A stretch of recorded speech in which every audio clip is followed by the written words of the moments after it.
tal, chicos? ¿Cómo se encuentran? En esta ocasión voy a desarrollar una clase sobre filosofía política, una disciplina que hace poco tiempo fue incorporada en el prospecto de examen de San Marcos y en los materiales de la Pre-San Marcos. Es decir, no se dictaba este tema, esta disciplina no era abordada por los profesores, tampoco circulan información o manuales en el nivel pre. Recién se está trabajando en este tipo de temas y disciplinas. Voy a desarrollar una clase en la cual voy a tratar los conceptos más importantes, al igual que los problemas que tienen que ver con la filosofía política. Me refiero al problema de la redistribución, el reconocimiento, que tienen que ver con las teorías políticas y filosóficas actuales, contemporáneas. Voy a hablar brevemente de Charles Taylor y de Nancy Fraser y de sus teorías acerca de la justicia social y el multiculturalismo. También vamos a hablar de la tolerancia como un principio moral y político fundamental dentro de la doctrina liberal, dentro de la concepción del liberalismo político. Al igual que vamos a hablar del Estado y de lo que los filósofos han definido o han creído que es el Estado, porque a lo largo de la historia los filósofos han reflexionado sobre el Estado, han reflexionado también sobre el poder. Entonces, profesor, ¿qué cosa es la filosofía política?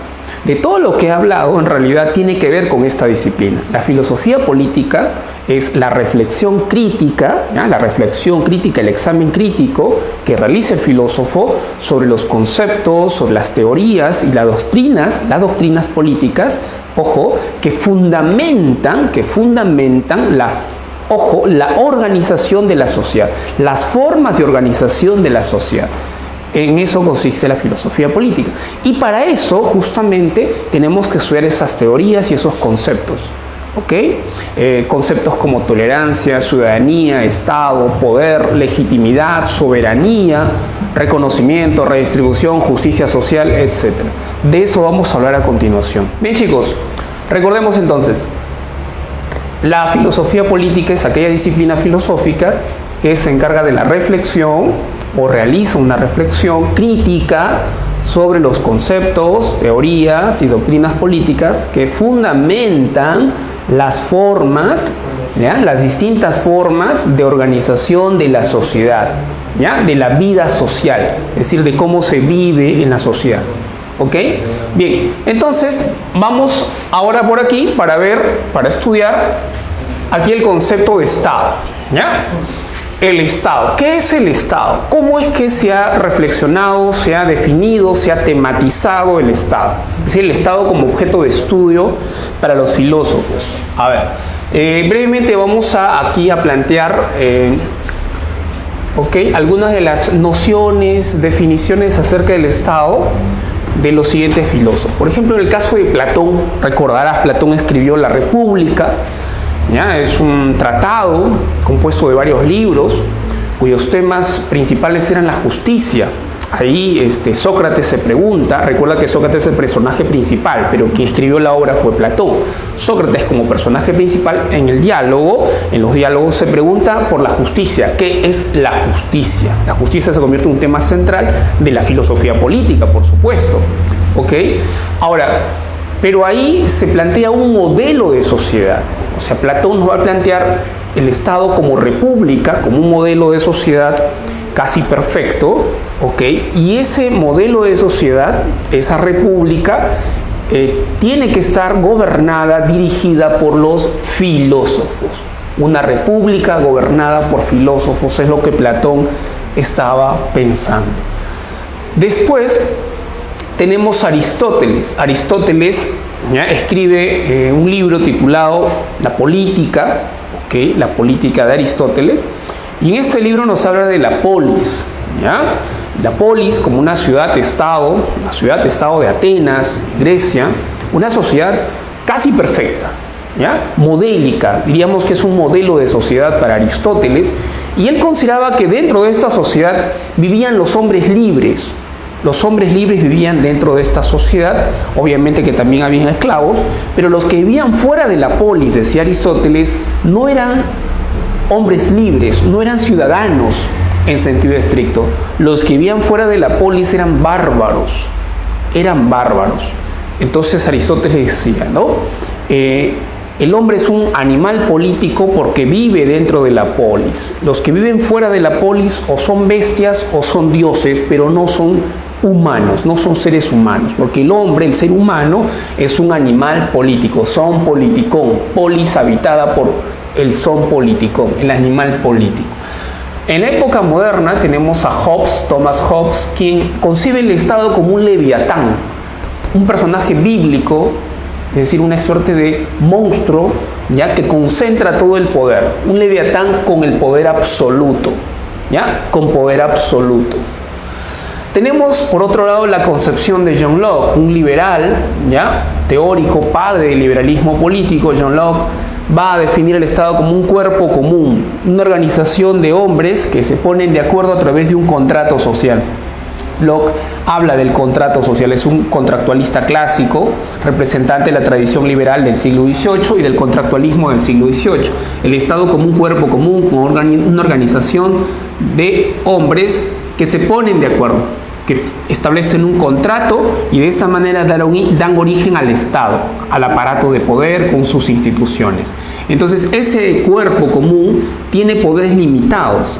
Para Locke, como liberal que es, él va a concebir el Estado con poderes limitados. El Estado no puede tener poderes absolutos, como pensaba Hobbes, sino tiene que tener poderes limitados.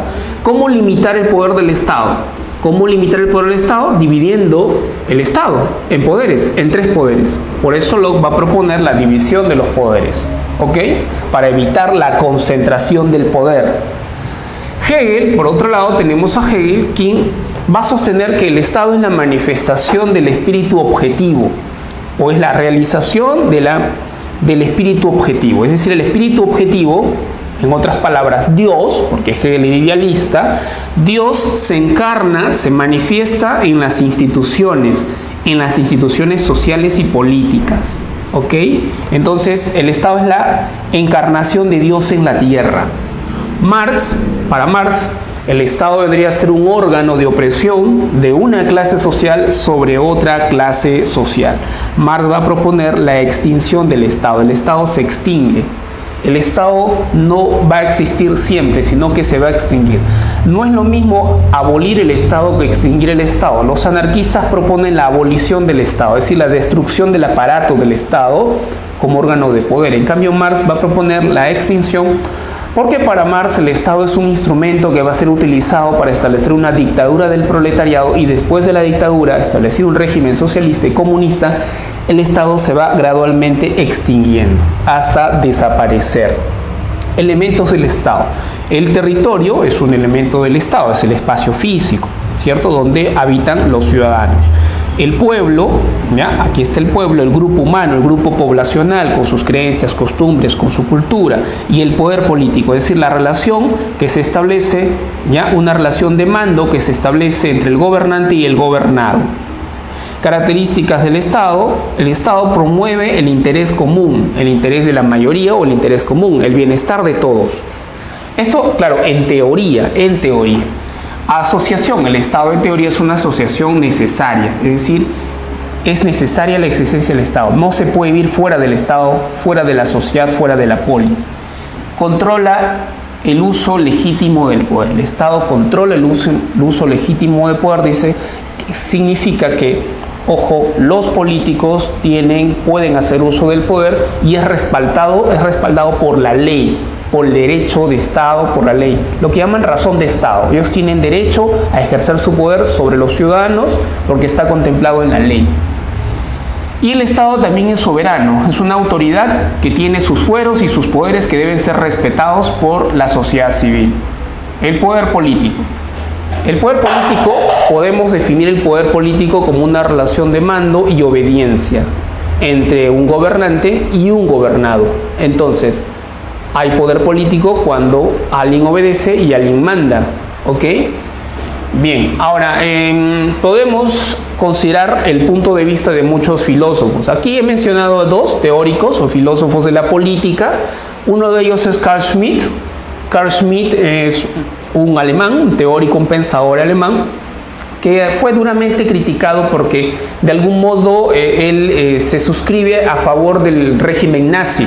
¿ok? Incluso su texto, su famoso texto, El poder político, lo escribe justamente en ese contexto y reivindica o hace una suerte de justificación y apología del régimen nazi. ¿Ok? Sin embargo, vamos a considerar su definición, ¿ya? Porque en los tratados sobre filosofía política este autor es relevante. La relación, ¿qué es el poder? La relación entre amigo y enemigo. Eso es el poder. La relación entre amigo y enemigo. Ojo, aquí el concepto de amigo y enemigo no es el concepto moral de amigo, no es el concepto psicológico, no se está refiriendo, ojo, a un punto de vista moral o psicológico de amigo y enemigo, no. Él está planteando aquí la relación de amigo y enemigo desde un punto de vista ontológico. Es decir, va a hablar del amigo y enemigo como una existencia concreta, real, objetiva, ¿ya? Eso es lo que va a plantear él en relación al poder, y va a sostener también que el enemigo es un hostis, no es un inimicus, o sea, no es un enemigo en el sentido de que siempre está enfrentándose al otro, sino que es una situación real. El enemigo no siempre es malo o perverso, como a veces podemos pensar desde el punto de vista moral. No, es una realidad, es una situación que se da entre pueblos, entre países, sobre todo en situaciones de guerra. Michel Foucault, un filósofo francés, postestructuralista, va a sostener que el poder es invisible, no lo podemos ver. ¿Ya? El poder no es una entidad, no es un objeto, no es un cuerpo. El poder es invisible. Es una relación, eso es el poder, es una relación, es una red, es un tejido que está en todas partes existe el poder, hay poder. El poder atraviesa todo el cuerpo social. A esa concepción de que el poder atraviesa todo el cuerpo social y está en todas partes, en los diferentes espacios, en las diferentes instituciones, incluso en los individuos, a esta concepción se le llama microfísica del poder. Microfísica del poder. ¿Ok? Bien, ahora tenemos el concepto de la ciudadanía. ¿Qué cosa es o significa ser ciudadano? Ciudadano o ciudadanía significa la relación de pertenencia, que yo pertenezco a una comunidad, a una sociedad, a un país, a una polis. Es la relación de pertenencia a una determinada comunidad política, a una determinada asociación de hombres. ¿Ok? Y justamente pertenecer a esta sociedad, a esta comunidad política, le permite al individuo tener derechos y deberes. O sea, esto involucra los derechos y los deberes. Implica tener derechos, implica tener deberes, el pertenecer a una comunidad política. ¿Ok? Bien, eso es en relación a la ciudadanía. Ahora, por este lado, veamos el concepto de tolerancia, que también es un concepto muy importante. El concepto de tolerancia es un principio moral y también un principio político fundamental. Dentro, sobre todo, ¿sabes de qué? Dentro de la doctrina liberal. Son los filósofos liberales o los teóricos del liberalismo político, y a quienes me refiero con liberalismo político, me refiero a Locke. John Locke, padre del liberalismo político, él va a ser un gran defensor de la tolerancia. Otro, por ejemplo, es Voltaire.